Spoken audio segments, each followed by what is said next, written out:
Hey guys. Bro. Okay. Hey guys, welcome back to the Black, Black Sheep. Sheep. Today is very interesting. I feel like we always say that to every video, but like It is always interesting, guys. It is. not to toot our own little horn, Yeah. but it's fucking spooky season, bitches. Spooky season, and baby. you better grab your broomstick and fly on that thing. Yeah, hop on that. Oh, hop on that broomstick, girl. Oh, hop on that. Okay. You know what? Never mind. It sounds weird now. Anyways, so today is October 1st. Yes, if you're watching video version. Oh, right. If you're watching video. I always get confused. But it's October. So that's why we got a little red background going on. If you're watching video version, we got the red background instead of that purple one. Yeah, we feel like it's just a little bit more spooky. A little bit more scary. It's like blood. It's like blood. It's like blood. But yeah, so we're super excited. It's October, our favorite freaking season, our favorite holidays coming up. Yes, sir. And we decided that for the whole month of October, we are going to be doing spooky vibe Episodes, basically. Yeah. So we're going to be posting 5 times through the month of October. Instead of just having that one episode at the 4th episode, we're going to have just all the episodes, spooky episodes. Right. So, yeah, that's a treat for you guys. Hopefully you guys enjoy that. But there's going to be 5 episodes in a row. If you like scary things, spooky things, I don't know. We're into that. Yeah. So Basically 6 episodes in a row because the MK Ultra one just came out. Yeah, honestly. And then it really this is. one, and then so like 5 other episodes. Hopefully you guys rock with that. We will be back to just a regular scheduled, whatever our schedule is, regular scheduled programming. Back after October, next month. But we got to get into the spooky season. Like that's what our show is all about. So we decided we'll just, even though we recorded some episodes that we have to put out, but now we have to hustle and record these ones beforehand. So yeah, it's fine. Since it's something that we just really enjoy, like we just really enjoy the month of October. Right, yeah. We felt like it would only be right for us. Yes. And this podcast, this podcast, if we did spooky episodes this entire month. Yeah. So that's what we're going to be doing. We have a lot of interesting things that we're going to be talking about. But today in this episode, we are going to be talking about, or not talking about, reading and telling you guys some spooky stories. Some scary stories. So we're basically going to be going back and forth. We each picked out 3, right? Each picked out 3 stories. 3 Reddit stories that we thought were interesting or spooky or creepy or whatever. And we're going to be going back and forth. And you guys comment down below and let us know who wins. Like, which story scares you the most. Huh? Yeah, it has to be. Okay. So let us know which one you enjoy the most. Listen to it in your room in the dark. Okay? Yeah, or just like, what I was listening to was like podcasts if I'm driving somewhere long, like in the nighttime or something. In the nighttime, in your car alone, you listen to scary stories. Yeah, sometimes. Well, I used to when I used to drive like far away places, but that's what I used to listen to. Like, I used to like listen to Mr. Nightmare or something. Like on a long. Love Mr. Nightmare. Yeah, Mr. Nightmare is like up there, bro. Corpse Husband. But oh yeah, he's good too. I miss him. If you guys like to listen to scary stories like that, just like us, then hopefully this episode's gonna be right up your alley, right up there in your ass. In your ass. But yeah.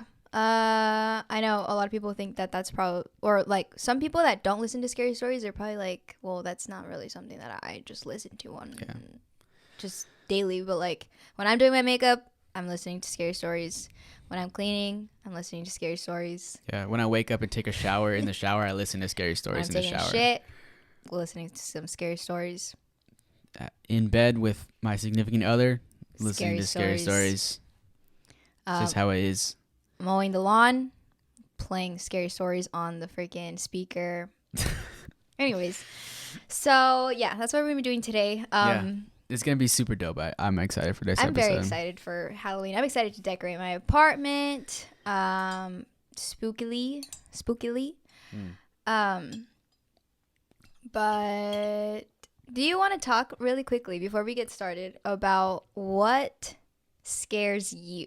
What scares me? Yeah. What are your greatest fears? I ain't afraid of nothing, guys. I'm That's not true. the manliest man ever. I ain't afraid of nothing. I've never been afraid of anything in my entire life. That is not true. Let's not bring up our childhood, okay? Yeah, don't bring that part up.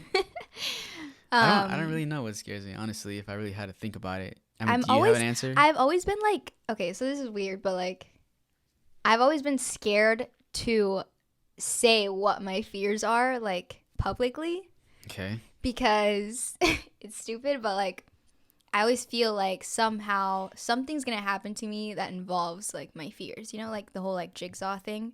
Yeah. Like, I feel like that's what's gonna happen to me. Like, I'm gonna get kidnapped, and then like they're gonna use all my fears like against me.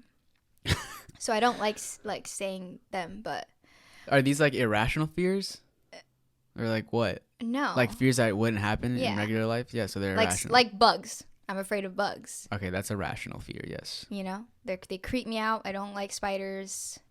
Spiders are not bugs. They are classified as bugs. No, they're not. They're arachnids. They're their own thing. Okay. Anyways, I still consider them bugs. Okay, so you're afraid of bugs. I'm afraid of bugs, and when I was younger, I was afraid of La Llorona. You were really afraid of that? Like, I was genuinely scared, and my dad knew that, and he would always use it to scare me. He would always like do the little sound that she does. Yeah. Ay, mis hijos. That. Yeah, every that was night, scary. and it would scare me. And I'd be like, Dad, stop, because I really thought that she was gonna like take me away. Yeah, that's. But I'm not scared of her anymore. It's like, I mean, Mexican parents use that to like make their kids like. Yeah, but I was like terrified of her. But you weren't. I wasn't that afraid. Like, I don't know why. I was just really, really scared of her. Like, something about a lady in a white dress that just like freaked me out. I was afraid of like what my dad would sing, like La Mano Peluda, like the hairy. That's what you were scared. Kind of. You were scared of a hairy hand. Well, no, because like the I don't know if it's like what is it, a rhyme, like a song? I don't know what it is, but I don't know if it's actually, it is a thing, right? Or my dad didn't just make it up. No, he just make it up. Okay. But it like says like it's about this guy who turns into a wolf. Yeah, werewolf. A werewolf when it's like I think the rhyme, like I don't know how it goes. Something about the full moon. Something about the full moon, and then he can feel himself turning into something, and then his hair comes out of his arms, and his teeth start coming out. Yeah. And I was afraid of that because I was like, I don't want that to happen. I'm scared. Like, I don't know why I was afraid like that was gonna happen to me, and I was like just gonna be a wolf now. It's kind of weird thinking back now. Like, why did my dad? Like, he just loved scaring us. Scared like, us all the why? time. I don't understand. Like, I mean, sometimes we asked him to though. A lot of the times. Yeah, we would play this game when we were younger, where we would turn off all the lights, right, in our entire like house. Yeah, yeah. And my dad would pretend that he was like this freaking zombie, something werewolf monster thing. And we would hide somewhere in the house, right? It was pitch black, and we would just be like hiding like under a bed or in the closet, and my dad would just come making creepy ass noises. He'd be like snorting and like find us. Yeah, like a monster. That. Yeah. And we enjoyed it for some reason. I don't know why. But there's a lot of times where my dad was like, okay, no, I can't today. Yeah, he's like, all right, that's enough. Yeah. But no, something that I'm genuinely like terrified of, and you know this because you use it against me all the time. You set it as my freaking wallpaper. Oh no. I've ever since I saw this thing, I've just been terrified. Like, I cannot look at it without like screaming, and I feel like I'm always gonna be scared of it. But I'm talking about Momo. If you guys don't know, the Momo challenge. I don't even know what that is, but there's a Momo challenge. It was not real. What is it though? I don't think it was real. It was like people were saying that there was a Momo challenge going around online, and it was basically like something that had to do with like daring kids to do stupid things that would like get them killed. Oh my goodness. But it was just like a rumor that was going around. Like, it wasn't actually like happening. I don't know. Correct me if I'm wrong. But if you guys haven't, I mean, everyone's seen it. But if you haven't, just look up Momo. Yeah. Or the Momo challenge, and then go to images. Momo's I'm pretty sure most of you guys know what she looks like. just Bro, a but, like, creepy literally- sculpture that someone So- created, Yeah. and it just looks terrifying. Like, what we were editing thumbnails the other day, like for the podcast. Mm-hmm. And when Melissa went to the bathroom, like, I unlocked her phone, I downloaded a picture of Momo, and then I set it as her home, like, wallpaper. And then I had forgot that completely happened. So we were editing thumbnails, and then, like, 10 minutes later, Melissa opened her phone and literally, like, screamed out loud, like, scream it, and, like, it scared me. And I was like, what You the? literally got scared. Like, Got I was like, scared yo. when you know that you put it on there. Yeah, but, like, you didn't have to scream like someone was, like, stabbing you, like, in the neck or something. Dude, that shit terrifies me. Like, I just cannot. And she, like, scream, guys. And I was like, oh, my gosh, what? And then she was like, why would you do that? And then I remembered that I had put Momo as her wallpaper. God, But I hate it. It's so disturbing. Like, I don't understand how someone can literally just, like, stare at that and not feel disturbed, like, to their core. It's not that scary, Dude, it's... Anyways, so what are you scared of? If I really had to think, I mean, for irrational fear, I think claustrophobia is up there. I really don't like elevators. Like, if it's more than, like, 5 stories that we're going in an elevator, I will go in an elevator. But I will climb. More than 5? Yeah. Like, I will climb stairs happily for 6 stories up. Oh, okay. I see what you're saying. You know what I mean? Like, after that, it's like, okay, this is getting long. Like, I'll get in an elevator. But if it's less than, like, 5 flights of stairs that I have to climb, I'll happily do it because I really don't like being in an elevator. But if you're, like, in a new building and, like, there's a button to press if something goes wrong, you're still scared of going in there? Yeah. Yes. I would be scared to go into an elevator, but if it was, like, an older building that, like, the elevator could just, like, fall to the freaking floor. I just don't 'cause like... It's not stable. Yeah, well, I'm not afraid of it falling. I just don't want to get it. I don't want to get stuck, and then, like, elevators, you can't see it through elevators. Yeah, you're just right? confined There's, like, some to glass this. elevators, yeah, sure, but most elevators are just, like, a narrow space, and there's just, like, blocks of concrete all around you, and you're just stuck there. Yeah. So that's, like, my worst fear is, like, being stuck somewhere and I can't get out. Like, that scares the crap out of me. So, no. That's a pretty big one. I have a small fear of heights, but I got over that a little bit ago. I'm not too afraid of heights. I'm scared of heights. Bibliophobia. Fuck is that? I scared of the Bible? Scared of books. I'm just kidding. That's a real thing, but I'm not scared of books though. That's actually a real thing? Yeah, bibliophobia. I don't know what.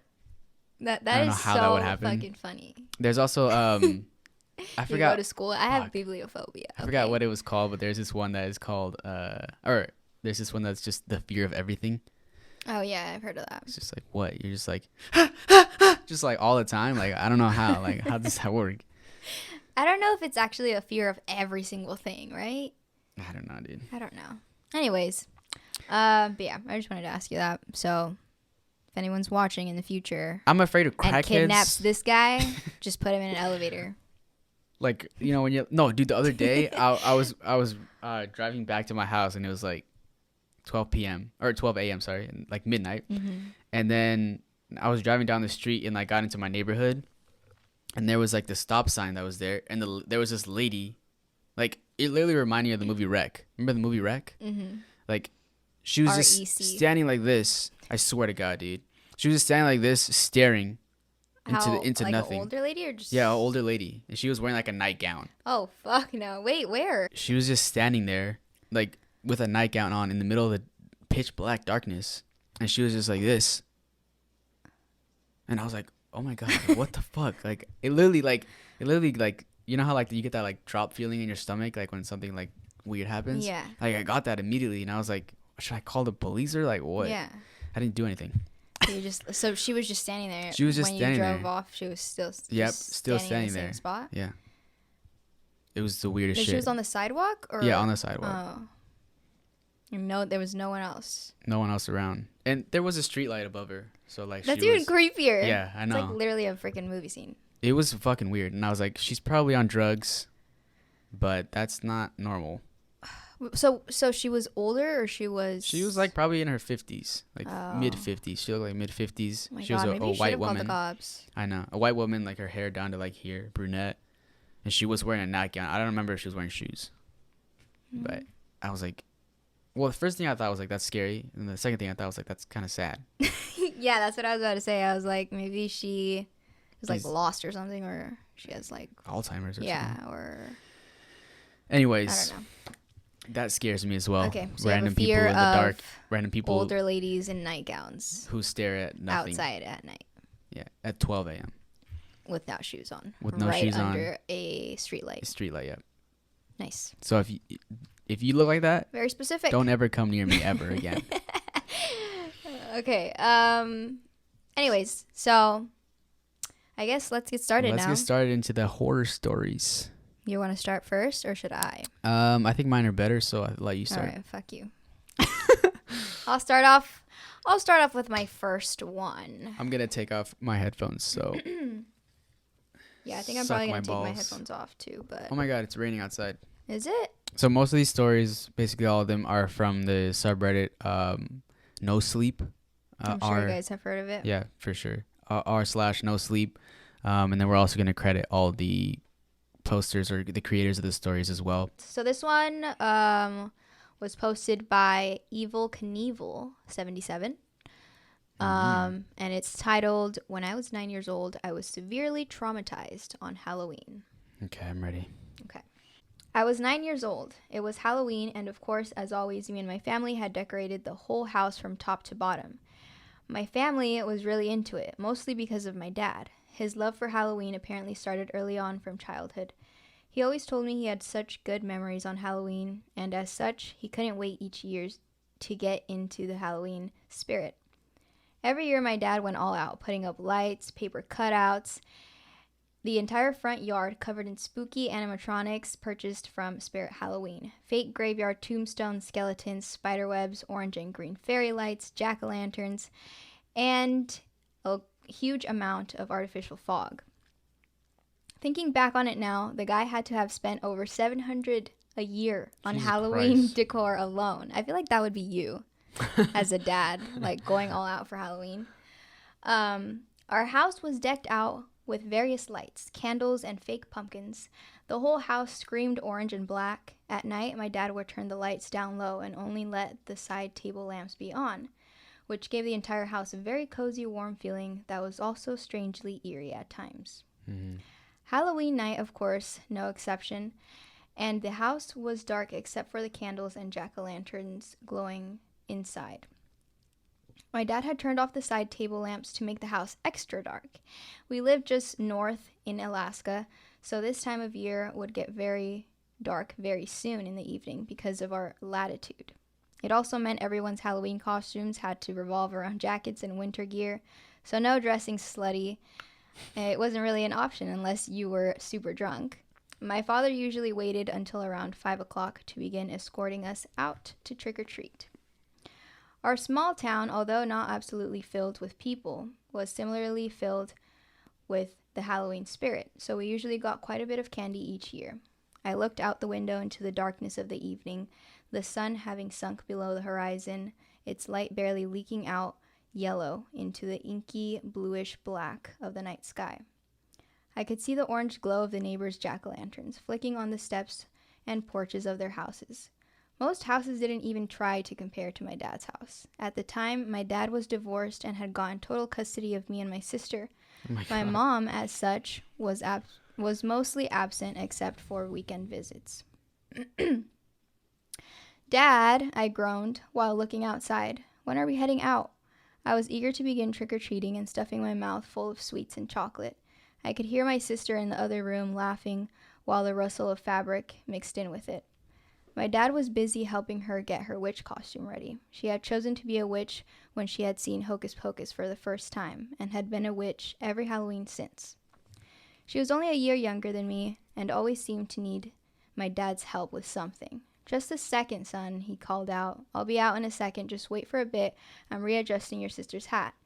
My dad, on the other hand, this year had decided to be a creepy clown, complete with mask and fake bloody knife. "We're all dressed, hurry up," I grumbled, and I continued looking outside. I noticed the lights of candles burning on the coffee table, reflecting on the inside of the window. The house was dark except for their light, and if I was all alone, it would have been creepy in atmosphere. I looked around the room. The walls were covered in pumpkin cutouts and bats. The coffee table a bowl of candy corn, and a few plastic skulls and spiders, as well as 3 pumpkin-scented candles, whose light blended in with the wood and the walls, making the whole room feel like I was in a horror movie. I tried not to let the chill creeping up my spine bother me, and I held my plastic pumpkin pail next to me. I had chosen to be a vampire that year, complete with cape, white face paint, and plastic teeth, with red paint to function as fake blood. I sat waiting when I heard my sister's voice suddenly stop. At first I had not noticed it, but suddenly the house was as silent as the grave. It made me really uneasy, but at the time I figured my dad and sister were on the way to the living room. I looked out the window again at the lawn, the orange and purple fairy lights shining into the darkness, bouncing off the pumpkins, gravestones, fake skeletons, and animatronics. My dad had turned on the fog machine about 30 minutes earlier, and it was busy pumping out a slow-moving, thick white fog, and slowly slithered its way across the yard before fading like smoke into the street of the neighborhood. My dad's animatronics stood like demented soldiers, arching over in contorted positions. There were at least 10 of them, ranging from Jack Skellington to a giant green reaper with glowing green eyes. They were all the famous big horror movie characters like Jason, Freddy from Nightmare on Elm Street, and of course Michael Myers. They typically wouldn't move unless you tripped off the sensor. And then they'd let out a poorly recorded catchphrase, creak and move, and all while playing their respective movie's iconic music, screeching in the background. I watched as 3 kids dressed up as a ghost, a werewolf, and Spider-Man came walking down the street. They walked in front of our yard and predictably right in front of an animatronic figure.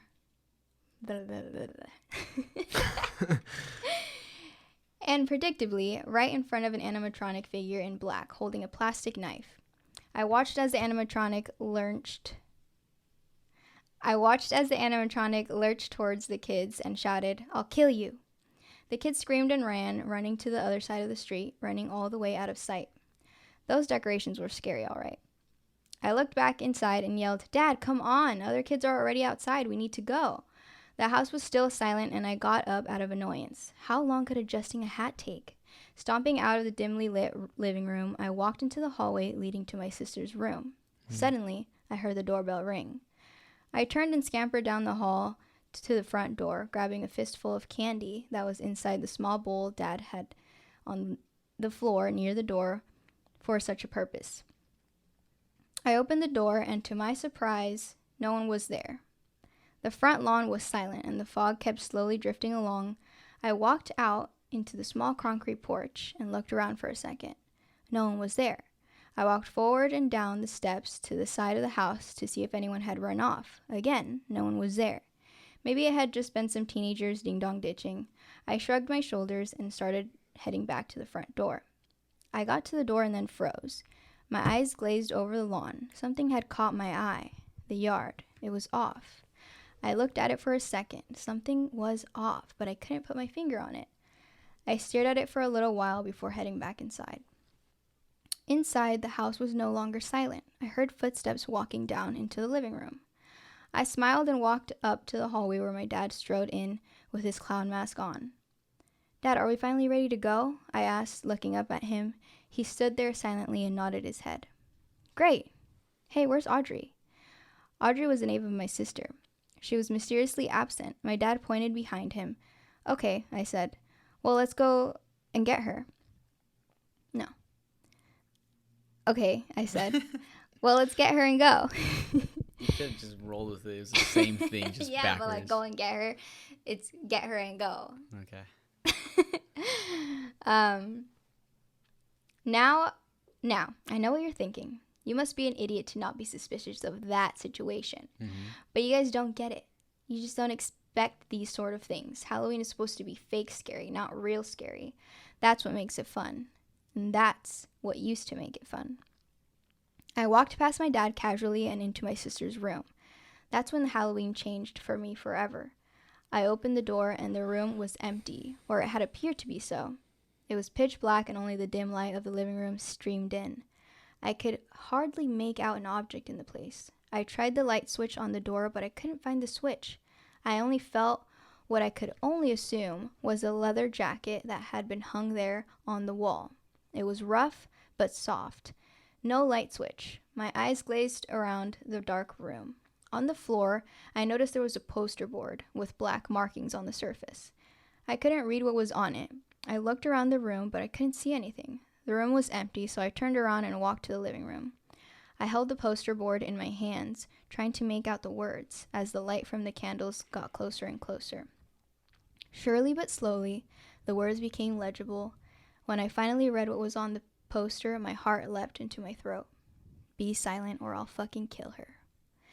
I looked up from the page, trembling. The living room was empty. I slowly turned my head to look around the room, the candle lights flickering every few seconds, making the room a tad bit darker before lightening up just a little bit more. I whimpered and looked back at the hallway where I had just come in from. The house was silent. I waited for what felt like an eternity. My heart was beating so fast, it was all I could hear in that quiet, quiet house. I slowly and shakily began to walk towards the front of the house. What was going on? Why had Dad left a note like that? I crept slowly towards the window, which was completely open except for the curtains lazily parted on its sides. I noticed the yard again. I glazed out from afar, and I got the same uneasy feeling as before. Suddenly it became obvious what was wrong with it. The animatronics weren't in the right place. They were off. I turned back and choked out, "Dad, where are you?" I heard a shot ring out from the hallway, and I jumped violently. I cried out, and then I walked into the hallway to see what had happened. The hallway was empty, but the door to my sister's room was still open, the blackness of the room like a gaping maw. I walked into the room and saw some shape in the darkness. I was too frightened to find out what it was. I rushed back to the living room and yanked the front door. It wouldn't budge. I looked through the peephole and saw my dad outside, grasping the handle and leaning back to keep it from opening. I yanked and yanked at the door to no avail. "Let me out, Dad," I cried out, tears streaming down my face. I out of nowhere heard a knock on the window. One of the so-called animatronics was at the window, staring in with its face against the glass. It was Michael Myers. I screamed and ran, grabbing a candle, rushing back into the hallway, right into my sister's room. I slammed the door behind me and the candle nearly went out. I locked the door and then turned around. What I saw made my breathing completely stop. My sister was on the ground, sprawled out like a doll, her eyes open and a horrific blast wound covering what used to be the left half of her skull. Brain matter, bone, and fresh blood covered the carpet. Her witch hat was on the floor beside her, and her pumpkin pail was tossed to the side of the room. I suddenly found my voice and breath again and began to cry uncontrollably, my heaving chest letting out pathetic moans of shock and agony. I watched in utter horror as the closet doors of my sister's room opened and two men got out, one holding a gun that had killed her. One was wearing a Grim Reaper mask and the other was wearing one of those cheap gorilla masks you find at Walmart. "Say one word and you die," the gorilla man said. He got up close to me and put the gun to my chest, turn around, unlock the door, and go into the living room. I did as he demanded, clutching the burning candle. It was one of those candles with 3 wicks, and the melted wax sloshed the side of the glass container, now hot to the touch. I walked down the hallway, my mind racing. Waiting for me, standing in the room, were my dad and the person wearing the Michael Myers mask. "Go to your parent," the gorilla man said. I walked, my sobs squeezing out the words, "Why?" I stopped in front of him and looked up at his scary red-nosed clown mask. "Why would you do this, Dad?" I wept out, and my breath shaky and my chest jerking 3 or 4 times with each inhale. My dad just stared at me from behind the clown mask, the hood of his jacket covering any visible part of his face, not covered by the mask. He didn't utter a word. "Why?" I belted out, throwing the candle right at him. The candle fell to the floor and spilled hot wax all over my father, who jumped out of the way. The rug it landed on suddenly caught fire, and 2 men behind me and the Michael Myers guy backed away from the flames. I backed away too, and the gorilla man lifted his gun at me. "Now you've done it, you little piece of shit," he yelled, and I ducked down to the floor behind the now spreading flames. I heard 3 or 4 shots ring out towards me, and I heard the bullets whiz by. How they missed me, I'll never know.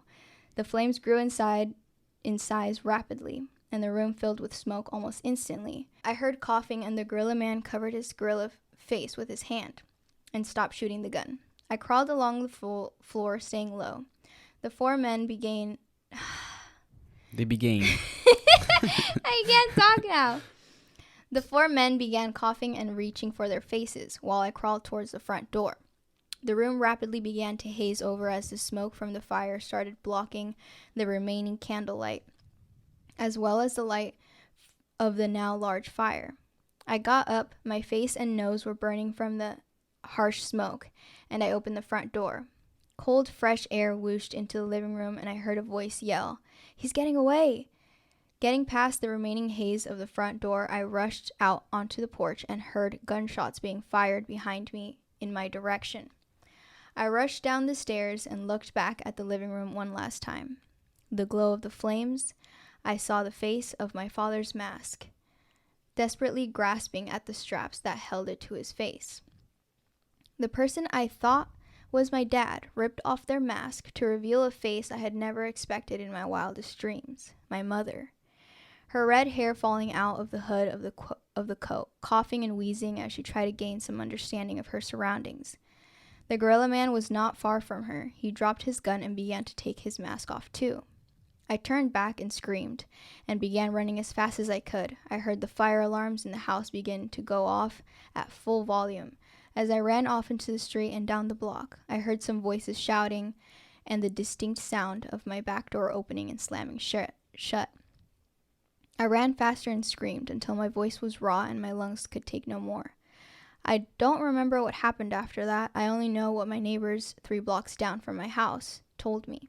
Apparently I had come screaming down the block and beat on their door and then fainted right there on their porch. They had opened the door, and seeing me and my house on fire, they had called the police. The police had come, and so had the fire department. Apparently that fire was the first 4-alarm fire the town had experienced in nearly 25 years. The whole neighborhood had come to see the house burst into flames. It apparently took nearly 3 hours to put it out, but it had been such an intense fire, it had all but burned the place to the ground. They also had, as my neighbors told me, made the grisly discovery of the charred remains of my sister and father, both in my sister's room. I don't know how I missed him. According to the police, he had been in the room with her, next to the door, trying to block the flames from entering the room. What absolute bull. The last thing I remember, I was pulled into an interrogation room with 2 cops, and they asked me a bunch of questions about what happened. I told them all about the strange man and my mother and my sister being dead, but they wouldn't listen. They kept telling me that it was an electrical fire caused by all the electronics my father had set up in the yard. I kept trying to tell them what I saw, but they refused to listen to me. Eventually, the state troopers stepped into the room, and I was taken away by a social worker. They would eventually go on to make me a ward of the state. I was moved to Washington State and put into an orphanage. The events of that night have haunted me for more than 19 years. I still have nightmares. Why did my mom do such a thing? I can only reason the divorce and losing custody of us had driven her to do this. If she couldn't have us, no one could. But how did she get those men to help her? I am bothered by the fact that one of the officers in the interrogation room was mysteriously missing his gun. Thank God the state troopers came in when they did, but maybe I'm wrong. There are so many unanswered questions. As for Halloween, I don't have anything to do with it anymore. The fear of dying was real for me that day. I don't care how much fun you think you're having. These things happen when you least expect them. Always double check the things around you, especially on Halloween. It's a time when you least expect it. What disturbs me the most are the little realizations I've had as I've gotten older. As I've gotten older, I've realized something about my sister's room that night when I entered it, something that shakes me to my very core. That was not a jacket on the wall next to the door. And then someone in the comments said, holy shit, amazing story, but I'm still confused as to what was hanging. And they replied, it was my father's face. I don't get it.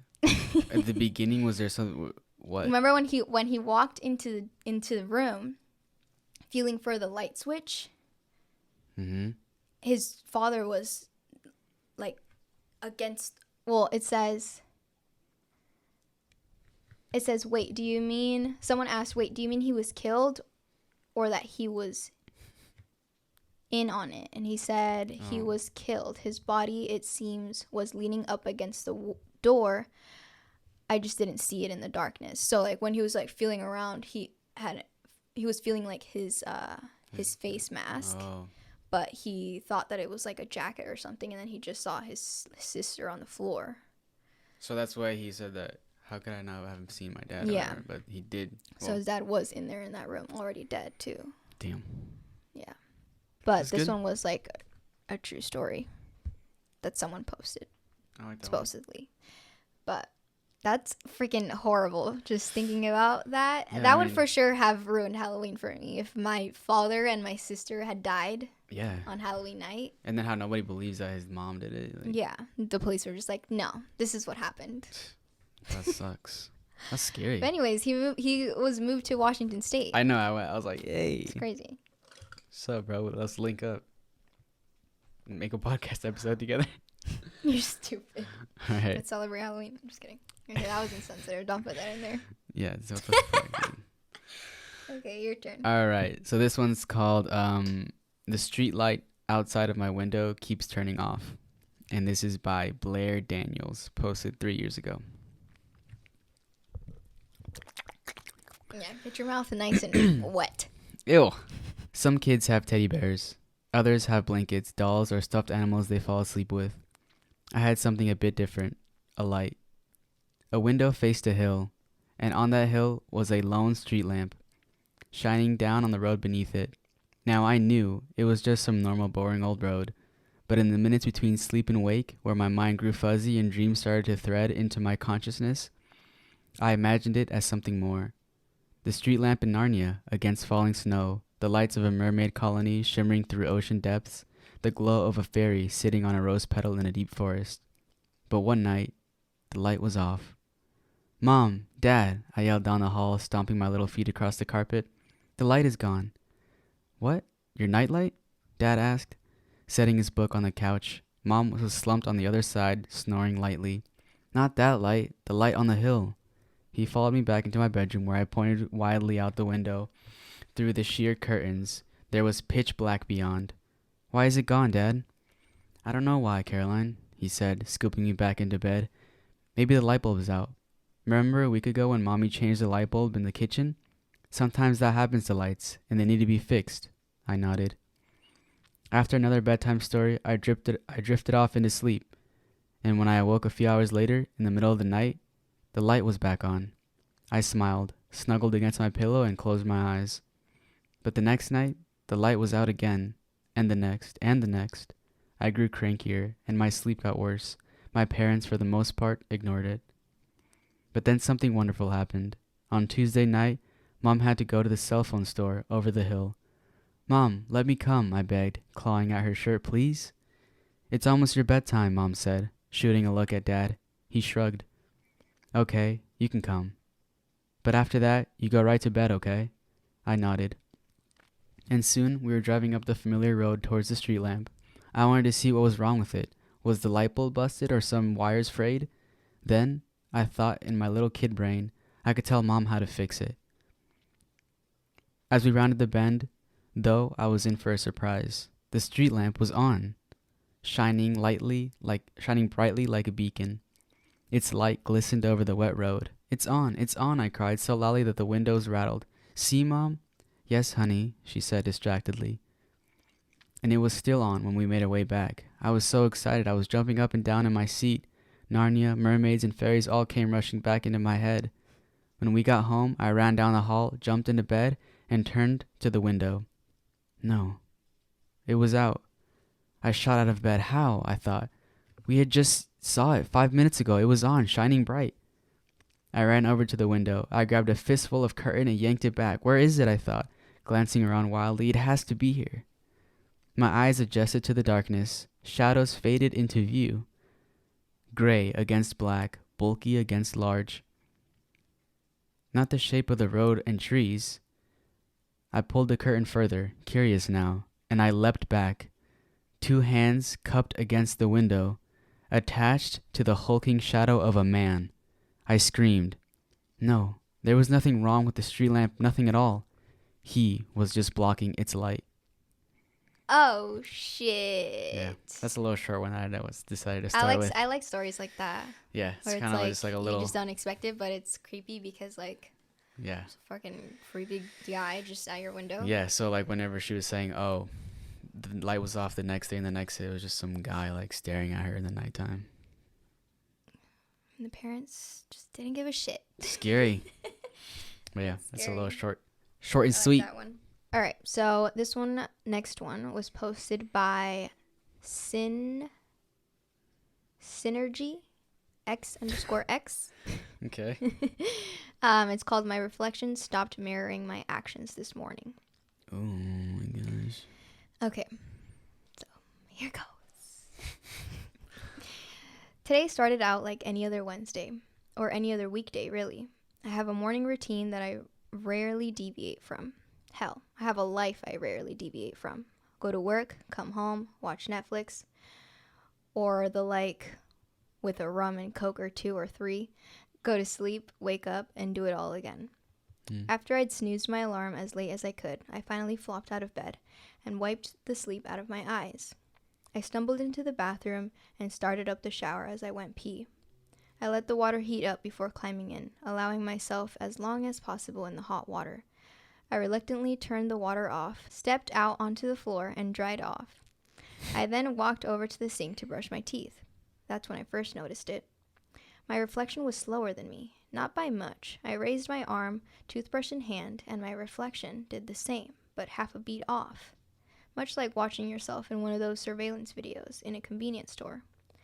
Confused, I waved my hand in front of the mirror, and again, my reflection followed, but just a tad bit slower. I thought it was just my eyes. Still sleepy, I told myself. I rubbed them hard and considered testing the mirror again, but decided against it. Something felt off, enough to make my spine tingle a little. And I was just a little too creeped out to look at my reflection again. I walked away from the mirror and out of the bathroom. I got dressed and made myself some coffee, but skipped my regular toast. I just wasn't feeling hungry this morning. I couldn't stop thinking about the experience with the mirror. But as I grabbed my coffee and bag and headed to the door, I started to feel a little calmer. You're just being stupid, I thought. Clearly it was just your mind playing tricks on you. Once I was at the office, I'd almost forgotten about the whole thing. I'm a software engineer at a major tech company, and to be honest, I don't love my work like I used to. My best friend Cassie thinks it's just because I'm depressed, but I think it's because I'm not challenged anymore. Cassie, thinking of her hurts. I don't think it's right for me to call her my best friend anymore. Not that we had a falling out or anything. We're still friends. Things just aren't the same. She tried to get me help for my depression and drinking problem, neither of which I have, and when I refused, she sort of backed away. We still see each other occasionally, but it's not the same. I don't think it will ever be. Anyway, today was one of those rare days where my work was actually engaging. I only broke away to refill my coffee cup. Eventually, my bladder let me know it was time to step away for something other than caffeine. I'd completely forgotten about the events of this morning until I pushed open the door of the bathroom. A pit in my stomach developed, but I reassured myself quickly that it was simply sleepiness this morning, and I had nothing to worry about. Regardless, in spite of myself, I avoided the mirror and darted into a stall. I couldn't shake the fear as I walked up to the sink. Quit being such a fucking idiot, I thought, as I turned on the faucet. You fucking pussy, bro. You fucking idiot. You were just tired this morning. Still, I kept my eyes down as I washed my hands. But as I watched the suds form, I suddenly became aware of the feeling that I was being watched. I was alone in the bathroom. I knew I was. But it wasn't just that. I felt I was being watched. But from where? From in front of me. I wonder if you guys, they can't hear it, can they? No, the microphones are too sensitive. It's pouring outside right now. Such a vibe in here. Such a vibe, dude. Such a vibe. If you're watching this when it's raining. Such a vibe. Such a vibe. Okay. Despite every cell in my body screaming at me not to, I looked up. My reflection stared at me, as it should, but it was like it had already been looking up. I didn't see its head move up as mine did. A chill went down my spine. I moved my head side to side, keeping my eyes forward. My reflection's head did not move. Shaking, I moved my arm up. Its arm did not move up. Nope, I was noping the fuck out of that bathroom, but couldn't help myself from taking a peek back. My reflection was still there, now peering around the edge of the mirror, its eyes still on me. The recent coffee I drank was coming right back up, and I barely made it to the break room trash can. What the hell was that? Was I losing my mind? There was no way I could stay at work for the rest of the day. I told my boss I was sick and I needed to go home for the day. The vomit in the break room corroborated my story. Once I got back home, I could try and figure out what the fuck was happening. I love how many times it says fuck in here. I know, Jesus Christ, man. It's all right. This is an explicit podcast. Demonetized. Sick. I gathered my things and hurried out of the building. My bus stop was only 2 blocks away, but it felt like miles. I tried to avoid looking at all the reflective surfaces I was passing, but it was like my eyes had a mind of their own. I peered from the corner of them once, and only once. My reflection was walking along with me, but its whole head was facing me so unnaturally, like its neck had been snapped. My eyes quickly darted away, and my pace quickened up. I felt like all the air had been zapped out of my lungs, and I felt lightheaded from the sheer panic. Something was seriously wrong. Finally made it to the stop, and shortly after that, my bus pulled up. I bolted in and found a seat alone. I thought about calling someone, but what would I say? Who would believe me? I didn't feel like I'd lost my mind, but do crazy people know they're crazy? Maybe I should go to a hospital. Maybe I had a tumor. I absent-mindedly looked out the window, thinking about everything I'd experienced that day. My mouth instantly went dry, and my breath caught in my throat. My reflection was staring back at me, but this time it was smirking at me, like an evil grin. I was paralyzed with fear. I couldn't look away. Tears welled up in my eyes, and my reflection smiled even wider. With that, I stood up and ran to the door, getting off at the next stop. Luckily, it was only one away from mine, but I didn't care how far it was. I had to get away from that thing, whatever the hell it was. As I got closer to home, a sickening realization hit me. I have mirrors in my apartment, and windows. I needed to think. If it was real and not some hallucination, whatever that thing was had total access to me in my home. Before I had any time to plan how to handle this, however, I had reached my apartment complex. Slowly I made my way to my apartment and realized how badly I was shaking as I attempted to put the key in the lock. I heard the click of the deadbolt and slammed the door open, jumped inside and threw the door shut with my whole body. With my back against the door and my eyes shut tight, I tried to regulate my breathing. Would it be crazy to go check the mirror again to see if this had all just been in my head? No, I couldn't muster up the courage to do that. Maybe I should call someone. Cassie? But what would she say? How could I even explain this? She'd think I was drunk, that I'd gotten worse. As I was tossing all this around my mind, I heard a noise coming from my bathroom. It was a voice. Jamie. I swear my heart stopped beating, and when it began again, it was going 1,000 miles per minute. Jamie. I shouldn't have done it, but something pulled me in like a car crash you tell yourself you're not going to look at, but crane your neck to peek at it anyway. With much trepidation, I crept to the bathroom, grabbed the door handle, and pushed the door slightly ajar. My reflection was staring at me with a wide grin, and its hand was outside the mirror. I shrieked in horror and slammed the door. I ran to my closet, grabbed the baseball bat I kept for intruders, ran back to the bathroom, and before I could even see what was happening, I smashed the ever-living shit out of the bathroom mirror. I sprinted to the bedroom and did the same thing to the one in there.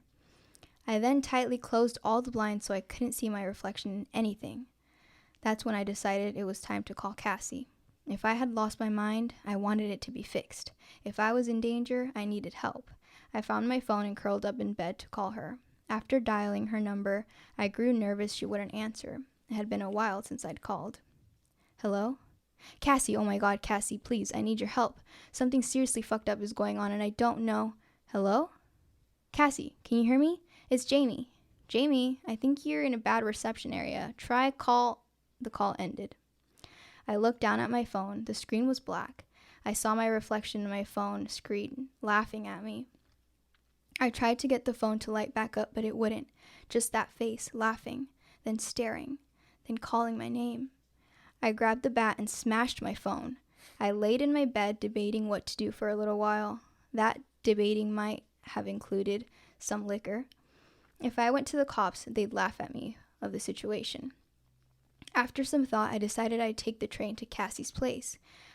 I know I'd be showing up unannounced, which used to be okay, but felt weird now. But she'd understand once I explained, once I showed her. Then I heard a knock. Relief washed over me. Cassie must have heard the panic in my voice and come over to check on me. I rushed to the front door and started undoing the locks when the hairs on the back of my neck stood up. Pausing, I put my eye to the peephole and audibly gasped. It wasn't Cassie. It was me. Or it looked exactly like me. That thing knew I was watching it. A big smile, too big, and waved at me through the other side of the door. I didn't know what to do anymore. I didn't own any weapons beyond the baseball bat, and something told me it was no match for that thing inside my apartment. I made sure the door was locked tightly and slowly backed away. "Don't leave, Jamie," it whispered. "Not yet." I had finally lost it. "What the fuck do you want from me?" I screamed at it, begging myself to wake up from this nightmare. Everything. So now I locked myself in my closet with my laptop and my bat. In the time that it's taken me to type this up, the knocking has moved from my front door to my bedroom door to my closet door. I imagine I don't have long now, but I'll update if I manage to escape or to beat this fucker. Keep an eye on your reflection. You never know what it's doing when you're not looking. Update. Everything is okay now. No need to worry about me. I can't wait to go to work in the morning. But first, I think I'm going to go pay Cassie a visit. Smiley face. His reflection killed him.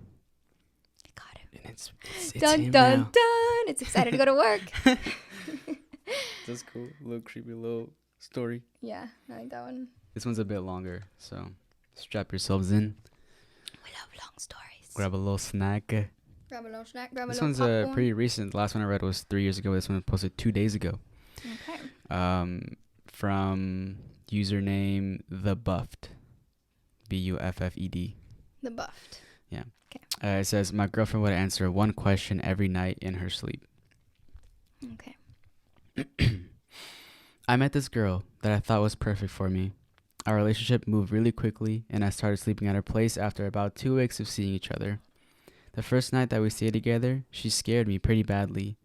It's one of those things that you just can't shake off easily.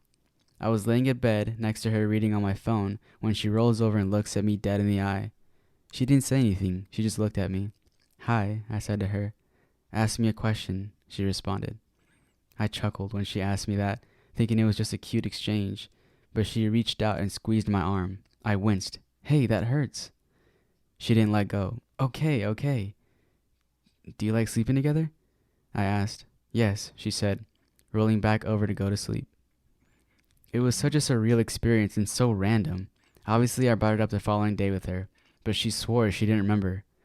I even showed her a small bruise on my arm from where she had grabbed me. She still didn't remember, and we kind of laughed it off, although I could tell the bruise really had bothered her.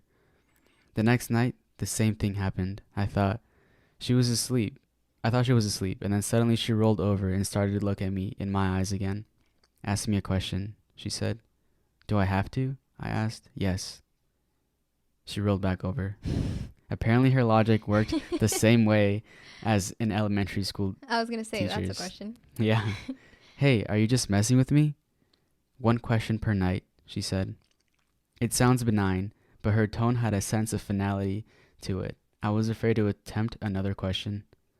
The next night or so, or the next week or so passed without any terrible incidents. Every night she would roll over and prompt me for a question, and each night I would offer some innocent inquiry just to satisfy her. I would ask if she enjoyed the restaurant or if she was tired, small things like that. Strange as it was, I was happy and didn't see the reason that this strange sleep-talking gimmick should upset me too much. My sleep was taking a pretty big hit, however, and each night I felt like I was slipping further down into a permanent lack of energy, as if my battery was losing capacity. There was one night in particular where I felt extremely tired, and I fell asleep before her. I woke up sometime in the night with her hand gripping my arm, asking me for another question. Not tonight, I said. Go back to sleep. You have to ask me a question, she said. Frustrated, I tried to shut her up with an absurd question. Fine, when will I die? After me. She rolled over away as I sat up. The way she said those words, my body immediately broke into a cold sweat and my stomach turned over. What did you say? I asked angrily. One question. No, not tonight. I grabbed her. I didn't want to hurt her. I was just frustrated, and I admittedly pretty scared. I started to shake her. Not tonight. You need to tell me what's going on. Why are you doing this to me? I was yelling loudly at this point. She didn't respond until suddenly she turned and pushed me. My mind almost expected some kind of supernatural strength, but ultimately it was just my balance that got me. With my knees tucked over me and sitting on the edge of the bed, there was no way to stop my fall. I tumbled backwards, getting shrimped between the bed and the wall. I stood up, yelling even more, but she had already turned back over in bed. I finally started grabbing a few pieces of clothing and went out the door. I had been staying with her for a while and had only been back to my apartment during the day occasionally. I finished the night of sleep there, shaking with anger. She called me in the morning, asking where I had gone. I tried to explain to her what had happened, and I think it scared her more than it did me. I pushed you out of the bed? She asked. Yeah, right into the wall. This has to stop. I really don't know what it is, but it has to stop. I'm happy with you, but I don't know. I feel like I'm getting chipped away at, even when the nights are peaceful. I'm scared, she said. We decided to sleep apart for the night. I think she wanted us to at least see each other so I could comfort her, but I was mostly thinking of myself. I was extremely relieved to be apart and hadn't realized the full extent of the stress I had been under. I even went to bed earlier than usual and settled in for what I had hoped would be a questionless night. I woke up. The clock said 3:22 a.m. I wasn't sure why I had woke up. I didn't hear anything. All the lights were off. I even flicked on the lamp but didn't notice anything. I wasn't sure anything had happened at all. I was still mostly asleep, but suddenly felt a little guilty over the whole situation. Maybe I had overreacted, and I worried about how upset I had made her. I grabbed my phone to send her a text. She had already sent one. Asked me a question. It said, time stamped at 3:21 a.m. The text had woken me up. I turned off my phone, as if it would make any difference. I was in cold sweat again, fully awake. I barely had time to process what I had just seen before my phone started ringing again. It was her. No chance I was going to answer the phone. All of it started to feel like a sick joke, and I quickly lost my earlier feeling of guilt. I shut down my phone completely and struggled to go back to sleep. I felt like all I needed was one day, one night of rest. 3:52 a.m. A knock on my door woke me up, and I almost pissed myself. I knew it was her, and my fear grew without limits as I walked into the front door and looked out. There she was, beautiful but ghostly. Somewhere she shouldn't be, standing in the hallway patiently. I held my head against the door, trying to decide what to do. I didn't open the door, but decided to try my luck. How can I make this stop? I asked as loudly as I could. You can't, she said. I looked back out the peephole and she was gone. I whipped open the door and stepped into the hallway. She was walking towards the elevator, seemingly unaware of that I was even behind her. I almost asked her to stay, worried about her traveling in this weird state, but selfishly, I let her go. I even had the horrible thought that if something did happen to her, at least that would solve things for me. Damn. The next day, she asked how the night had gone. I lied, telling her that everything had been fine. In her own words, the night before, I couldn't stop it, but I could at least try to control it or understand it. The next few weeks, I barely slept. I tried so many different questions, and none of the answers were exactly comforting. Why can't I stop it? She said it was inevitable. Have you done this to anyone else? She said no. Do you want to hurt me? She said no. Can you lie? She said no again. I may have wasted a question there. What did I expect her to say? I tried as many things as I could think of, but no questions about the process seemed to gain me any ground. Each night I lost a little piece of myself, and I think there were some weeks I didn't really sleep at all, getting maybe 5 hours total across the whole span. Exhausted one night, after weeks of trying, I tried something different, something more specific. What is the number of days exactly when we will be in a romantic relationship after today? 112. She said. The next night, another question. What is the reason our romantic relationship ends? I die, she said. Each night, I dug deeper. What will your cause of death be? Starvation. What will my cause of death be? Electrocution. When will you die? Or where will you die? Nearby. Can I keep you from dying? Yes. So the future can be changed? Yes. How can I stop you from dying? Don't kill me. Her words sent me into a lasting panic. I understood what she was telling me, but for all my exhaustion and despair, I kept trying. I searched for more and more clarification, but her answers had always had a way of remaining just too vague. 6 more times I tried to sleep in another place, even once staying in a hotel without telling her which one it would be. She showed up out of thin air in the middle of the night, knocking on my door. I called a few people looking for solutions. I called doctors and even psychics, but my heart wasn't truly in search. My mind had fallen on an idea a while back, and although it filled me with shame, I couldn't get it out of my mind.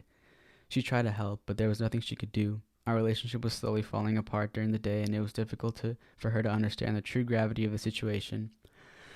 I also refused to share any of the details with her because I knew it would scare her even more. I tried to continue my investigation, but over time I was just looping back around the same questions, having forgotten many of her responses. I should have written them down, but each night the sleep deprivation piled up and kept me from thinking clearly. At some point I finally tipped the scales towards insanity, and I'm ashamed of what I did next. A sense of clarity came over me once I accepted it, and I hate myself, but I was almost excited to ask her my next question. Where could I hide your body so that no one finds it? The hatch near your old campsite. I knew exactly what she had mentioned. There was a small area in the woods near my parents' old house with just enough flat ground for a tent. You would never find it if you didn't know it was there, but a 5-minute walk from the campsite brought you to a hatch with its doors usually covered in dirt and grass. It opened into a small cellar. The next day I surprised my girlfriend with a camping trip. Our relationship had really reached its last leg, and I tried explaining it that it would be nice to take a break and get away for a while. We enjoyed our day together, and honestly I forgot temporarily about the horrible things left to do. She deserved so much better. Night came and we sat in front of the fire, her head resting on my shoulder as if she fought off sleep. She couldn't see me, but I was crying, hoping that she wouldn't fall asleep so I could stay in the moment. I'm sorry, she said, almost asleep. It's okay. We're gonna figure it out. I sat there for a little while longer, hoping that I could change my mind. I love you, I whispered. Too late, she was asleep. I picked her up out of her chair and she carried her off into the woods. I finally found the old hatch and laid her down on the ground near it. It took a while to finally pry it open, pushing away years of dirt and leaves and my arms and feet. I had a new padlock in my hand that I had brought with us. I lifted her again and walked her down into the cellar, placing her down again in the center of the room. I sat down against the far wall of the cellar and somehow drifted off into sleep. I woke up to her standing in front of me. In the moment, I finally started to think of the person in front of me as someone completely different than the woman I had met. Will she know that I loved her? I asked. Yes, she said, before she would turn back and head to the campsite. I ran up the stairs and shut the hatch doors behind me, securing them with a padlock. But I stood there for a long time, knowing that my girlfriend was just on the other side. Could I really leave her here? The past few months all came back to me, all at once. I stood there feeling every ounce of frustration and exhaustion that had plagued me throughout the relationship. When I weighed that against how it felt each time I heard her voice, even in times of anger, her voice was my favorite. I knew people that spent most of their relationships not even speaking to each other. Could what was happening to us be so bad I would consider harming her? I think I even had dreams of carrying all this out, leaving her in there, dealing with all the guilt as I tried to forget everything that had happened. It almost felt as if if I really had done it. And by this time, she hadn't been inside for only a few seconds, but instead days. As quickly as I shut the doors of the hatch, I threw them open again. My girlfriend walked past me, back towards the campsite. Ashamed and exhausted, I collapsed. I wasn't sure I could face her when she woke up. Going through the motions woke me up even more than anything, and I realized how selfish I had been about the whole experience. Who knew the implications of what we were experiencing, the possibilities? I went back to the campsite soon after to find her awake and concerned with where I was. It took a couple hours and it involved a lot of almost incoherent apologies, but I told her everything. I let it all out completely, even what I had planned when we went camping. I didn't know how she would react. I didn't think she did either. Ultimately, she said she wants to help try and understand what is happening and what we can do to keep it from causing any more harm. We both know it will take a long time, but I love her and I plan to give it everything I have. That was 4 nights ago. She still asks for questions, but something has changed. I don't feel like I'm dealing with this by myself anymore, and I have a lot of hope. Things are not perfect, but I slept really well last night. I will update everyone on where we go from here. That's all. Aww. But there was an alternative ending which I thought was better. Oh shit. Let's see. Original ending. Better or worse? I'm scarier. Will she know that I loved her? I asked. Yes. Before she could turn and head back to the campsite, I ran up the stairs and shut the hatch doors behind me, securing them with a padlock. The next hour passed in a blur. I packed all the camping gear and did my best to conceal the evidence for a campground. I drove back to my apartment. That was 2 nights ago. I still don't really know what I'm going to do. The woman I truly love is locked underground, along with whatever she becomes at night, and only I know where she is. I don't think I can leave her down there, but I did sleep really well last night. That one's better, because the other one's like cute. What? I like the other one because it was like, oh, there's hope. The other ending? And it was like, I don't know. It was real cute. You're always in the mood, babe. In the mood, babe. Good job. Okay, I don't know what that was, but That's lip syncing 101. That's right. I know. Okay. I'm a pro. It just Oh. Sorry guys, I'm flashing you. Oh my god, how do I stop flashing you guys? Oh my god, it's not working. You're messing up the Does it look brighter now? The audio version is like, you're flashing us? Okay. Alright guys, we're back. We had to change the battery real quick and I had to put my hair up. They don't really care at all. Because they see no difference. My hair's up. No, your hair, I guess. Alright, your last story, bro. Better bring it. Last story. Okay, we're not doing it like the last one is the best. Yeah. Okay. Whatever. You're the one who wanted to make the competition. Yeah, out of all the stories, which one of us had the scarier one? All right, so this one was posted by Miss Crickets. Crickets spelled with a 3 instead of a E. Oh. Okay. It's called I Got a Strange Letter at Work. Now I Can't Sleep. Ooh. If anyone reads this, I need help. I'm not sure what is going on, but I am so scared. I started a week ago. Okay. Continue. Okay. I started a week ago at work. I work at a newspaper. Mm-hmm. Great. My job is to handle and process the obituaries and death notices. I know it sounds morbid, but I love my job. I get to speak with grieving loved ones and offer them comfort during their time of mourning. Last week, I got a submission that was different. Mm-hmm. That is where the trouble started. It was mailed in, which is a little out of the norm, but not totally weird. My job covers a small rural area. Plenty of people I deal with have never had a computer or internet in their lives.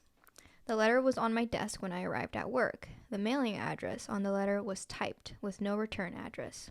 It said, Sandy Smith, C-O, what's that?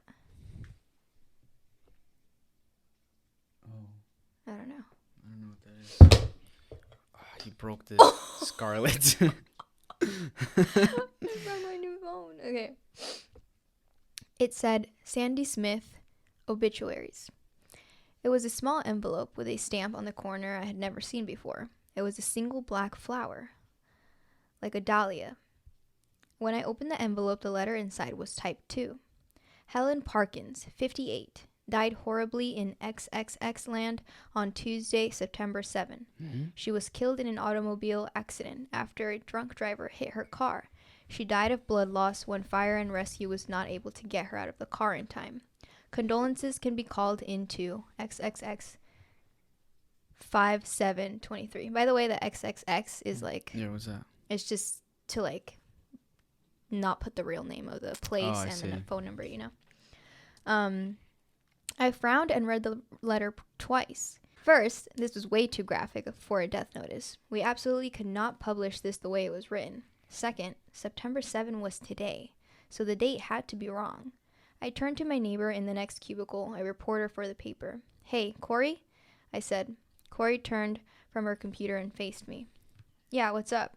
She trailed off when she saw the look on my face. What's going on? She asked. I paused and thought for a moment. No, nothing. It's nothing. Just a submission from some idiot who thinks we can run graphic details of the death, apparently. Corey grimaced. Oh my God, she said. Are you serious? Yeah, I said, turning away and lifting my phone from the receiver. Don't worry, I'll just call them and work it out. I raised the phone to my ear and dialed the number. The phone rang twice, and a female voice answered. Hello? Hi, I said, putting on my customer service voice. This is Sandy from the Gazette. I have a death notice here for Helen Parkins, and I just needed to discuss a few things. But the voice on the other end cut me off before I could continue. Excuse me? Is this some sort of sick joke? The voice hissed. I am Helen Parkins. Oh, I said. Oh, I'm so sorry.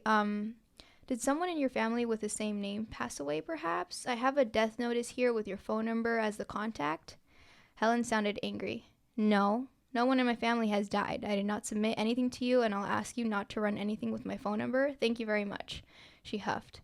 Okay, I'm really sorry, I began. Helen cut me off again. Do not call back again. And then she hung up. I replaced the receiver and turned back toward Corey. Corey glanced over while still typing. Well, she asked, did you get it straightened out? No, I said. She said she was the person in the death notice. Corey stopped typing and faced me again. Excuse me? What? She said. Some kind of weird practical joke? I guess, I said. I turned back to my computer, put the strange letter in my filing cabinet, and closed the drawer. It was almost deadline, and I was too busy to worry about this. I gotta go back to work, but it lingered in the back of my mind, bothering me. Later that afternoon, the police scanner on Corey's desk crackled to life. XXX Land Fire and Rescue, come in, a voice on the scanner reported. This is XXX Land Fire and Rescue, another voice responded. XXX Land Fire and Rescue, we have a vehicle crash on South Street in XXX Land. Possible drunk driver struck in oncoming traffic. Police are at the scene. Driver is stuck in the second vehicle. 58-year-old woman, the voice reported. I've heard people say their blood goes cold, and I know that's a cliche, but I don't know how else to describe that feeling that washed over me when I heard that. My skin prickled, and a hollow feeling dropped into my stomach. Corey had grabbed her notebook and was jotting down the information. She snatched up her camera and car keys and then glanced at me. I felt faintly dizzy as I met Corey's eyes. Sandy, you okay? She asked as she tossed her notebook into her camera bag. Yeah, I said, go do your job. It's just a weird coincidence, I said to myself. It's just a super weird and very fucked up coincidence. I'll talk to you when you get back. Corey was gone for an hour and I tried to get back to work, but it was hard. I couldn't keep my mind on the tasks at hand. When Corey finally returned and plopped down into her chair, my stomach was rolling and my heart was in my throat. Jesus Christ, that was rough. That was really rough, Corey said. I could see tears fill in her eyes, but she managed to blink them away. I swallowed. What happened? I asked, but I knew before she answered. I knew. That woman, the one in that car, the tears came back to her eyes and she looked away while she continued speaking. She died. She died at the scene. Corey's voice broke and she cleared her throat, but I interrupted her. They couldn't get her out of the car in time, I said. Corey must have heard something strange in my voice and she looked back at me. Yeah, she said. They couldn't get her out in time, Sandy. What is it? Oh, no. They couldn't get her out in time. Sandy, what is it? I knew I must be white as a sheet. Corey, it's the weird death notice from this morning, I said. I opened the filing cabinet drawer and pulled out the letter, my hands trembling as I passed it to Corey. She took it and read through it. Her eyes grew big. Holy shit, she said. Holy fucking shit. She whispered the words viciously and then dropped the letter and started digging through her camera bag. The cops wouldn't give me the name. You know that whole thing about notifying the family first? But I was close enough to hear her when she could still talk. Corey pulled her notebook out of the bag and started flipping the pages. I heard her give them her name. She passed the notebook to me. There on the bottom of the page was the name, Helen Parkins. Oh my God, I whispered. I handed the notebook back to Corey. Tears filled my eyes now. What do I do? I asked her desperately. I kept my voice low. Noises carry in this office. I looked around, but nobody appeared to have noticed our little scene. Corey, what the fuck do I do? Corey shook her head. I don't know, she said. I have no idea. Maybe it's nothing. One of those weird coincidences. Let's just get back to work and forget about it. But of course, neither of us could. The rest of the work day crawled by. I went home at 5, trying my best to pretend nothing had happened. That night, when I went to bed, I couldn't sleep. I haven't slept all week, though I have tried to put the strange letter out of my mind. Then Friday, I arrived at work and found something that made me feel physically sick. There on my desk was another letter. Same envelope, same typing, same stamp. Addressed to Sandy Smith, Obituaries. I'm posting this here because I don't know what else to do. Corey uses Reddit and said this sub might be able to help. I haven't opened the letter. I don't want to read it. And that was it. So that's her? Or who's Sandy Smith? Yeah, it's addressed to her, but like so was the other letter. Oh, so she just hasn't opened it and so seen it's like someone who dies next. Oh, I thought it was saying that like she was gonna die next. No, I don't think so. Wait, let me see. I don't know if you guys can hear me. I was away from the microphone. I said I thought. You're forgetting that you have to talk into the mic. Yeah. I said I thought that it was addressed to like her, like if she was gonna die next, but I think no, it's just no. The other one was addressed to her too. Just someone like specifically for her at the obituary. Dude, that's hella dope. And that's scary, but like that's scary. But that's like you could like save someone's life, or you could just like you have the power to. Or better yet, you tell the news reporter like this is where it's gonna go down. Like the Nightcrawler. Ever seen the movie The Nightcrawler? Oh, I was thinking about Mean Girls. Huh? when the girl says that her boobs can predict the weather. Oh, no. It's like she could go on the news and be like, today so and so is gonna die. Right. But then why would she put that out there? No, she wouldn't put that. She would just tell the news reporters, and then she would sell like those like rights or whatever. Be like, pay me this amount of money, and I'll tell you where it is, so you're gonna get the juiciest story. Oh my God, you're already thinking about how she's gonna make money? Yeah, bro. First of all, who the hell is sending the letters? That's so weird. Yeah, death is. Death. Get your bag 2021. Anyways. I have one here that's called. Face this microphone. Has anyone heard, or let me say that name. Username X Rome X. XXX land. XXX. XXXXX. I think XXX land was Cleveland. What other lands are there? Maryland. Oh. Maryland. Maryland. Maryland. Maryland. X Rome X. I don't know how to say it, but that's just how it is. This is gonna get weird. The first part is weird. Oh. Okay. Has anyone heard of this cooking show? Is what it's called. Oh, okay. Yeah, this is the one that I was interested in reading. Why? because I saw the title and I was like, what? And I started skimming through it, but I thought it was too long, so I didn't pick it. It's a little bit long. But it looks interesting. That's right. You even get a disc. Okay, hold on. That's right. You get 11 discs for only 3. Fuck. That's right. You get 11 discs for only 3 payments of $39.99. And I was like, Jason, you're such a... It's better than a flat iron. Oh, fuck yeah. Yeah, just like that, baby. With a deep sigh, I chucked the remote to the side, dragging a hand over my face. I'd been channel surfing for hours, constantly getting lost in tide pools of infomercials and heavily censored porn. It shouldn't have been a surprise. Late night television fucking sucked. My eyes stung from the flickering fluorescent light of the TV and my bone-deep fatigue. Insomnia was a huge bitch, leaving you with only enough brain power to process moving images. I remember when I was little, my mother would warn me not to spend too much time in front of the TV, lest I wanted my eyes to turn square. I used to laugh back then, but now I'm not so sure she was just messing with me. I felt bloated and not hungry at all, but I still peeled my body off the couch to get some snacks. I wanted to eat simply because I was bored out of my mind. Unfortunately for me, there was nothing much in my cabinets. I desperately needed to go grocery shopping, but I kept putting it off due to laziness. At least I was losing some weight from eating less, something that people like to comment on. Exercise wasn't an option for me. Given that I was always exhausted, I worked from home and spent a lot of time staring at my apartment walls. My life was kind of miserable, but I didn't have the energy to think much about it. I didn't have enough reminders, or I had had enough reminders from my family. I found a box of stale crackers and brought them back to the living room, sinking down on the couch once again. My tailbone hurt from hours of inactivity. My whole body did, actually, which made me feel 15 years older than I actually was. Stuffing a couple of crackers into my mouth, I dejectedly grabbed the remote and clicked the channel button. Again and again and again. Life had lost all meaning. Then finally, there seemed to be something different. I stopped at what seemed to be the beginning of a cooking show. The intro was playing, showcasing various dishes that I'd never seen before, along with a catchy tune. The title flashed on the screen in an elegant lettering, The Midnight Ambrosial.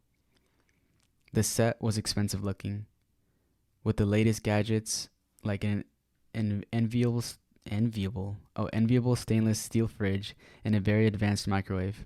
Metallic surfaces glinted, and even the knives on the wall rack above the stove, like they'd been meticulously polished. All looked so clean, like you could eat from the floor. The hostess walked in, smiling broadly at the camera. She was the barefoot Contessa and Paula Deen type, motherly but also kinda off. They all had a bit of unhingedness in their eyes, holding it at bay until a couple of glasses of wine with their cooking got the best of them. The only difference was that she wore incredibly elegant, outdated clothing, like she was attending a ball in some faraway castle and not preparing a meal. She also wore expensive jewelry, everywhere except her hands. I felt inadequate just looking at her in my boxers and an old, pit-stained t-shirt. "Welcome, everybody, to the Midnight Ambrosial," she said, her voice kind of breathy and low, almost like it was meant to be seductive. "My name is Adeline, and I am so glad you tuned into the show tonight. You're in for a treat." There was no windows on the set, so I couldn't tell if this was live or pre-recorded. I highly doubted any cooking show would be filming so late at night, so it had to be the latter. It also seemed perfectly orchestrated, which is hard to pull off on live television. Still, I'd never even heard of this show before, which made it even more interesting. Involuntarily, I found myself leaning forward a bit, captivated by it all. "I thought we'd prepare something special for tonight. I've been thinking about it for days now," Adeline continued, wiping the corner of her lips as if to emphasize her point. She walked over to the fridge and pulls out a meat package, wrapped up neatly in butcher paper. I managed to get my hands on this really nice cut of long pig. A juicy loin. Long pig? I frowned, trying to think of where I'd heard that before. I reached into my pocket for my phone to Google it, but then realized I'd left it charging in my bedroom. It sounded fancy, and my knowledge of fancy food was practically non-existent. I figured maybe I could learn a thing or two for the next time I went to the supermarket. I scrambled for a pen and a piece of paper as Adeline continued, hooked on her every word. We're gonna roast this with some red wine and mushrooms. It's gonna be so tender and flavorful, I can already taste it. She unwrapped the pack, revealing the meat cut. For a moment she stared at it, almost as if transfixed, for her eyes glazed over and her mouth slightly open. The camera zoomed in, showing the cut in greater detail. The meat seemed a little darker, and the cuts of pork I'd seen with a slight purplish hue. The image was so clear it felt like I could reach out and touch it, squishy and cold, faintly perfuming the air and metal and slightly earthy rawness. I reached for another handful of crackers. Adeline finally stopped staring and went to get a bottle of wine from a nearby side table. The camera went back to its original place, showing the kitchen once more, and Adeline uncorked the wine. She poured herself a glass and took a long sip. Here we go, I thought. And before I forget, we actually have a very special guest on the show tonight. He's a dear friend of mine, and a man of great taste, who also loves to cook. Adeline smiled, smile broadening. It almost was too large for it to fit her face. Welcome, dear Absalon. The camera suddenly went to the other side of the set and wasn't visible before. A table had been set for two, decorated extravagantly enough to be fit for royalty. Vases overflowing with exotic flowers, candles dripping wax on silver candelabra, and even ruby red pomegranates. A man sitting on one of the chairs, delighted smile on his face as he nodded at the camera. Absalon was strikingly handsome, so perfectly symmetrical and aesthetically pleasing that it was unnerving. I couldn't look at his face directly. His clothes were also quite extravagant, matching Adeline's style perfectly. He said nothing to her greeting, simply staring at the camera, through it, I'd even say. For a couple more uncomfortable seconds, as soon as the camera turned to Adeline, I found that I could breathe much easier.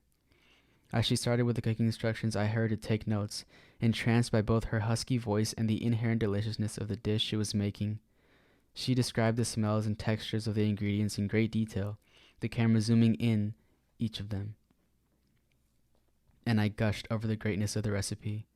At one point, she even seemed to have to restrain herself from eating it. It was only halfway done, but her jittery anticipation was contagious. She even burned her hand on the pan as she seared the meat, fingers shaking as she tightly gripped the handle. If she was in any pain, she didn't show it. Her breathing was shallow, though, and her eyes wide. I was on the edge of my seat. My writing became nearly illegible from trying to keep up, and suddenly the ink smeared as a drop of liquid fell onto the piece of paper. When I felt another string rolling off the bottom of my lip, I realized I was drooling, intensely.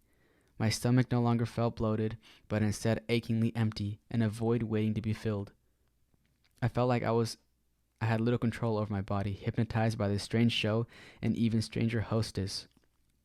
All I knew was that this sudden craving, this gnawing hunger, it was almost revitalizing, making me forget my insomnia and instead urging me to feed. Was the supermarket even open at hours like this? I felt a great urge to grab my car keys and find out. On the screen, Adeline pulled the steaming bacon pan out of the oven and uncovered it.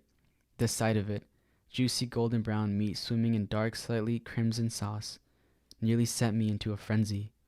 All I could do was shove more crackers into my gaping, wet maw. At least I was salivating so much I wouldn't choke on them. Adeline moaned as she cut into it, which made me jolt. My, this looks so delectable. I can barely keep from sinking my teeth into it. She joked, but her laugh sounded wrong, forced, with a strange growl in her throat. You must try this at home. It's a high-quality meat. Once you get a taste of the long pig, you'll never want to try anything else. I believed her. I had never wanted something more in my stupid, pathetic life. Not even happiness. Not even a good night's sleep. How could I have ever deprived myself of the pleasure of eating? It was torture. Adeline served 2 portions and brought the plates over to the table where Absalom looked positively ravenous, even while he still smiled that same smile.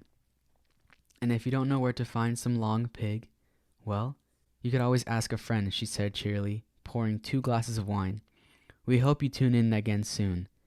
We will still have plenty more recipes to try. She sat down across from him. They clinked glasses together. Then the camera once more focused solely on Absalom. So close I could see that he was practically poreless and blemishless, entirely too perfect. He raised his glass as a toast to the audience, his expression unchanging. "And so the great serpent devours itself once more," he said, his voice deep and hoarse and unearthly, rattling my very bones. There was a wet slurping noise, and then the camera was pointed to Adeline once more. I saw that she was tearing into her meat like a wild beast. The dark sauce trickled down her chin and her fingers. Absalom, on the other hand, remained civilized, cutting his meat carefully before bringing a small piece to his mouth. And me, I remained transfixed as the camera pulled out and out and out, revealing more of the set. The sounds of eating continued, impossibly loud in my ears. It was then I noticed that Absalom was sitting on a wheelchair, and that while I could see Adeline's feet under the tablecloth, I could not see his. My stomach rumbled ferociously. And that's the end. What? That one's pretty weird, right? So, I'm just confused. I have so many questions. What didn't you get? I mean, you get it, right? So, what are they eating? I mean, they're eating Absalom's freaking legs, dude. Why do they call it long pig? I don't know. I don't know what long pig means. I didn't do too much research on that. So, they're eating his legs. Yeah, I think. I mean, yeah. Yeah, like, that's what I assumed. Because he said, once again, the serpent eats itself or whatever. Eats itself once again or something. Have you seen like that snake that like is like eating its own tail? Yeah. I think that's what he's talking about. And he's like eating himself, so it has to be his legs. That's fucking crazy. It just, that one like gave me like just weird like vibes. Yeah, I like it. But yeah, that one was. I was very like into it. Like I wanted to watch the show. Yeah. It's like I was watching it with him. But they're eating humans. But it's weird like how he wants to eat the human as well, because he's like so like hungry for it. Yeah, they make it so like salivating. But yeah, that was it. That was the last one. I hope you guys enjoyed that one. Well, have you guys seen that cooking show before? Yeah. It says, does anyone know the name of this cooking show? So if you know, or has anyone heard of this cooking show? If you know, message him. Let him know. Yeah. I watched it before, but I don't remember what it's called. It reminded me. And if you ever want to try a long pig, you could just ask a friend. Just ask a friend. See if they're willing to do you a little favor. Anyways. That was it. Those were the stories, guys. Hope you enjoyed. Hope you enjoyed listening to this. Hopefully it spooked you a little bit. Maybe relaxed you. Maybe put you to sleep. I don't know. I feel like I shouldn't talk loud. Hey, wake up. Wake the fuck up. Okay. But yeah. So that was it for this episode. Hope you guys enjoyed. And don't forget to let us know which story was the best. Spooked your goot. I like that. Is that a thing? Well, James Charles says spooked my goot. Oh my god. Spook my goot. So anyways, which one spooked your goot? Yeah. Also just want to let you guys know, or I just want to remind you that this whole month of October, we're going to be releasing creepy episodes. So if you're here for that, comment down below, let us know, or just let us know like what you would want to listen to or hear or anything like that, or what you guys want us to talk about for the next creepy episodes. We've got 5 of them coming up. We do have some ideas planned, but we always want to know what you guys want to hear. Yeah, and we're if you also guys open to you guys' thoughts and ideas, maybe we'll choose one of them and talk about it. Yeah. But yeah, hopefully you guys enjoyed that episode, and get ready for the spooky season, baby. I want to get you guys into the spooky vibe. Yeah. You know the vibes. You know the fucking the spooky vibes. Jinx, I guess. All right, guys. Thank you for listening or watching. If you're watching this on our YouTube channel, So catch you guys in the next episode. Bye, guys. Bye, guys.